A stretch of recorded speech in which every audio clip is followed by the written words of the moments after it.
Developing right now, President Obama speaking in Georgia at a local community recreation center. It's the second day of the president's follow-up to his State of the Union address on Tuesday. Today he's advocating for more funding for early childhood education for all. You can listen to the president's remarks streaming live right now on foxnews.com. In the short time that I've been here in Washington, nothing has frustrated me more than false choices like the one the president laid out tonight. The choice isn't just between big government or big business. What we need is an accountable, efficient, and effective government. A media firestorm erupting yesterday in the wake of Senator Marco Rubio's rebuttal to the State of the Union address. Shock and horror emerging in some circles. You know why. He paused during his address to take a sip of water. Just to give you a flavor of how the media outlets got on it right away, from Reuters. Senator Marco Rubio's sip of water seen around the world. CBS calls it Marco Rubio's water bottle gate moment. Politico's headline reads, Marco Rubio's drinking problem. At the Daily Beast, Rubio upstaged by water bottle. In the Hollywood Reporter, media obsesses over Republican senators. Yes, they start out getting it right. Wet TV gaffe. The gaffe. He water. We're still not over it. Joining me now to discuss it, Simon Rosenberg, who's president and founder of NDN, a think tank and advocacy organization, also former campaign advisor to President Clinton, and Mark Thiessen, a fellow at the American Enterprise Institute and a former speechwriter for President George W. Bush. So you tell the truth, Simon, when you saw that as a Democrat, did you think, yes, he's out? Anybody who could drink water for days in that race for prime time, this is great. Honest truth is I was so shocked that I shouted and I woke up my dog who was sleeping right next to me. Look, it was he drank water! I think the reason, if I can push like he was doing that night, I think the reason people were surprised is that, frankly, expectations for Marco Rubio are high. I think he's regarded as a really serious presidential candidate in 2016. He's clearly a compelling performer. And I think that, you know, part of what he didn't really live up to his billing that night, I think, is part of what happened in the media. Because he got nervous? Because he got thirsty? He clearly was a little nervous. He was, you know, he was doing this to his head a few times before he did the water thing. For office, really? I mean, come on.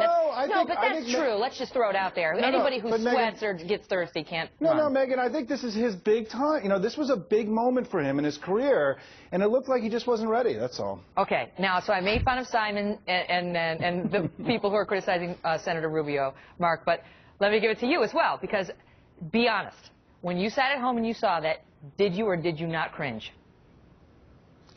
I thought it was an awkward moment, sure, but you I mean, did. Everybody did, didn't it? I mean, even the crew came out here when we ran the clip, and they're all like, "Oh," because you just don't see it. I don't know what's so weird and compelling about it, but there's something.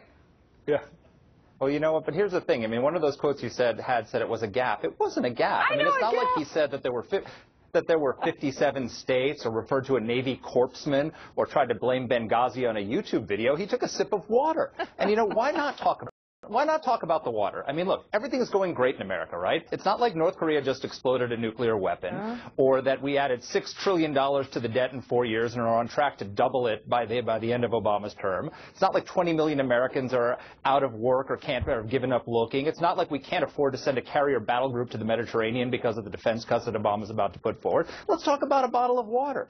And the sad thing is, just what Simon said, it was one of the best responses substantively to a State of the Union we've ever had. And we had these two men, these two talented politicians, Barack Obama making the case for big government, and Marco Rubio making the case for the free enterprise system. And instead of having this discussion between these two talented politicians who made articulate cases for their positions, we're talking about a bottle of water. I think it's just pathetic. Here's my question to you, Simon. As somebody who's been in politics for a long time, is this why, in part, people don't want to run? You know, it's because they secretly know, he's 41 years old, that they're human, and they might get nervous. And listen, I anchor a national broadcast every day, right? Millions of people are watching us all right now. Watch me do this program every day.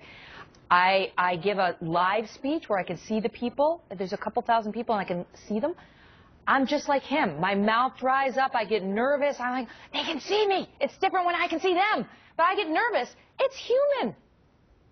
It is human, but I think it's, look, this is the big leagues, and Marco Rubio is making the leap from sort of the minor leagues to the major leagues, and I think this was a little bit of a stumble in that evolution. I have no doubt that Marco Rubio is going to be, either a presidential nominee for the Republicans or get very close to it in the next few years. The guy's clearly a talented politician, but look, this was not good for him. He was sweaty. He looked unprepared. Mark and I could have a long debate about the substance. I thought it was kind of tired bromides and didn't really move the needle very much on the economic arguments for the Republicans. And I think people were generally disappointed in the performance. Megyn, performance is part of the deal. This stuff is happening on TV. It's part of the game. He didn't do a very good job at that part of the game that night. We have maybe the most skilled orator we have seen in decades in office right now, Mark. And there are a lot of people who would trade that skill, that oratorical skill, for somebody who had different policies. I mean, do you think that this is in any way, to steal Simon's phrase, does it move the needle against Marco Rubio from people who might have otherwise been inclined to back him?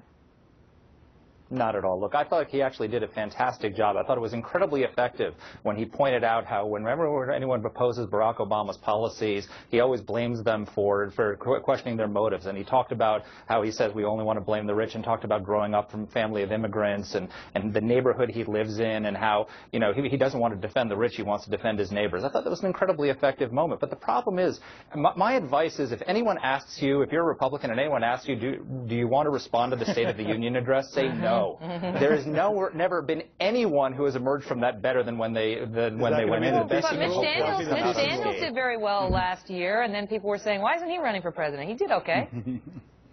He's perhaps the only one who's emerged from that. You know why? Because he drank the water beforehand. He drank the water beforehand. And just as an FYI, that does help. As somebody who has suffered from dry mouth and doing public speaking, if you hydrate before the speech, that can really help. So that's just I don't know if he watches America Live, but Senator Rubio he could think about that. Good advice.